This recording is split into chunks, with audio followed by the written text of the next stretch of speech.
Cryin Holy: Rebellion, Religion, and the History of Bluegrass Music. Much of bluegrass music originated from shape note singing and hymnody in primitive and Old Baptist churches. Music progressed from an a cappella singing style to keyed instruments such as piano and organ to multiple instruments with written voice parts.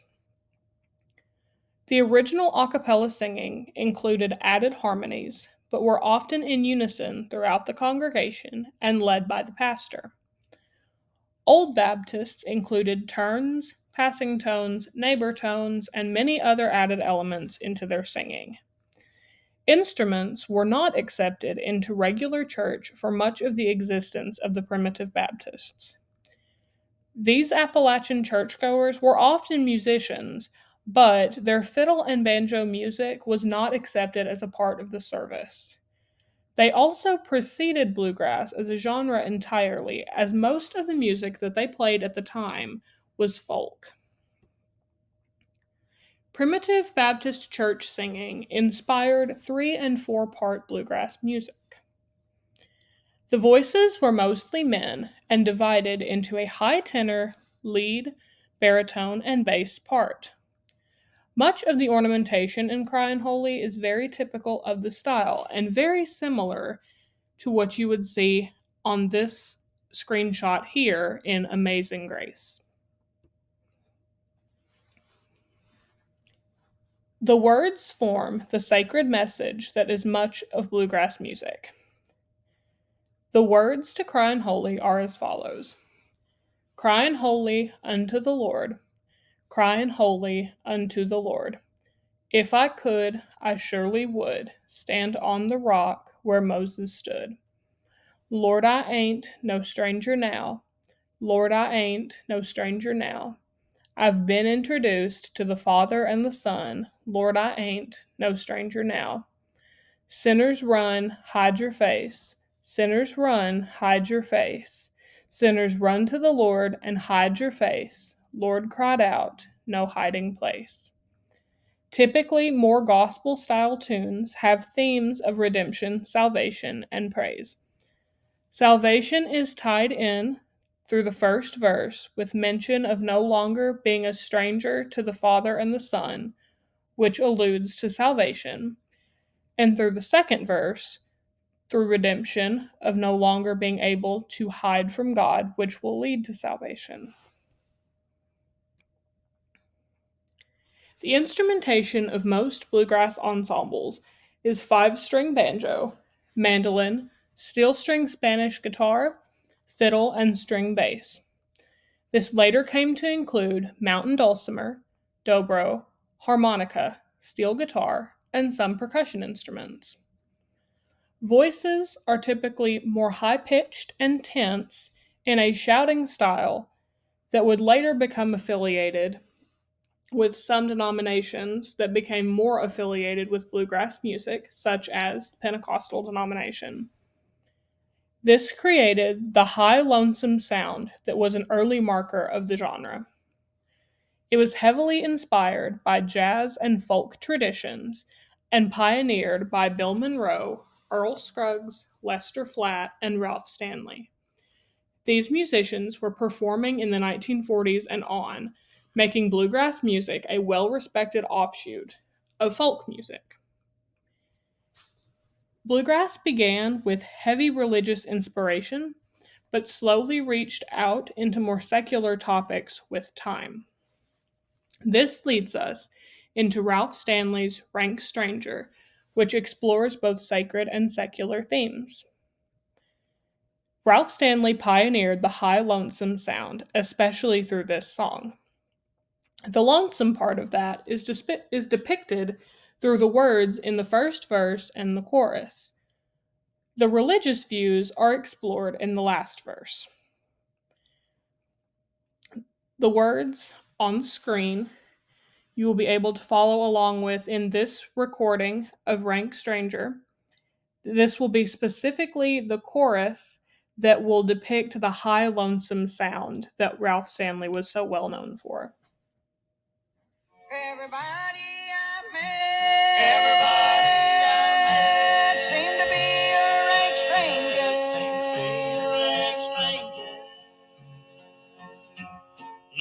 mother are dead. No mother are dead. Not a friend could I see. Not a friend could I see. They knew not my name. They knew not my name. And I knew not their faces.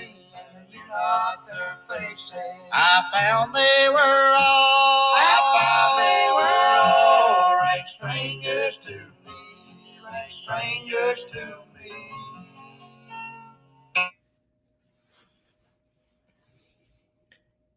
In the final verse, it reads as follows: "They've moved all away," said the voice of a stranger, "to a beautiful home by the bright crystal sea. One beautiful day I'll meet them in heaven, where no one will be a stranger to me." This verse specifically explores the more religious views in the song. The beautiful home by the bright crystal sea alludes to heaven. This particular style of mournful ballad singing comes from the Scots-Irish immigrants and was very typical of Ralph Stanley overall. The more secular sound originated with Gaelic ballads, Afro-American music, and various folk styles and tonalities. Much of bluegrass and folk music is modal and fairly straightforward rhythmically, with lots of ornamentation, as mentioned before. The secular music focuses on idyllic rural homes, love, loss, and often more violent topics such as death. Death was typically through avenging a lover, killing someone in a lover's spat, or wishing for death due to loss. This is a far cry from the primitive Baptist church ideals that inspired the genre. This rebellion continued as secular activities broke through the bluegrass festivals. They were reaching new audiences, but it was ultimately becoming an unsafe space, with fights breaking out and families feeling terribly unsafe. One of these families was that of Robert Cantwell, who wrote the book Bluegrass Breakdown. And in his book, he gave firsthand accounts of the last bluegrass festival he attended in Shade Gap, Pennsylvania, which did have very tense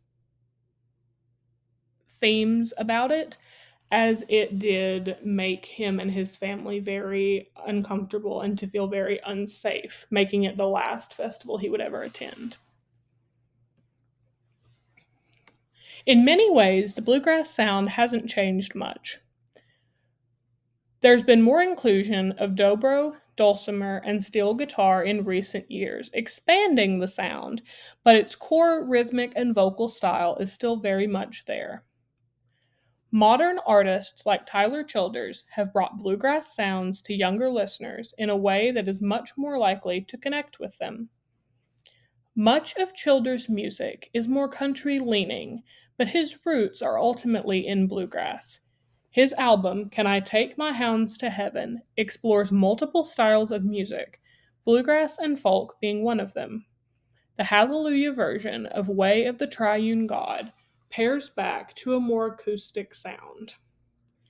The words of this song are primarily religious in nature, but one certain section touches on some more secular themes. That section is as follows: "I don't need the pills you take just to feel the spirit movin'. Brother, I ain't slept in days, all without the drugs you're usin'. Fit me for the builder's use me for the Great Commission. As it was and always will, as it is, I'm here to witness." The mentions of drug use allude to Childers' time of severe drug and alcohol abuse. Much of his music, such as Nose on the Grindstone and Bottles and Bibles, is heavily focused on that time of his life. Both of these songs also have allusions to Christian values in the midst of a more secular topic.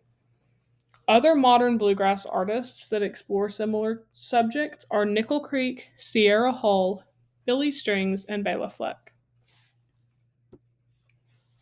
The bluegrass genre as a whole has changed gradually over the last 80 or so years.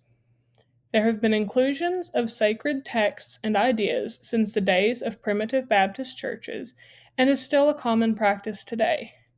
However, secular bluegrass music, though it has always existed, has become a more prevalent thing, with more rebellious themes of death, drug use, and politics. Both of these elements combined are very important in the history of this monumental genre.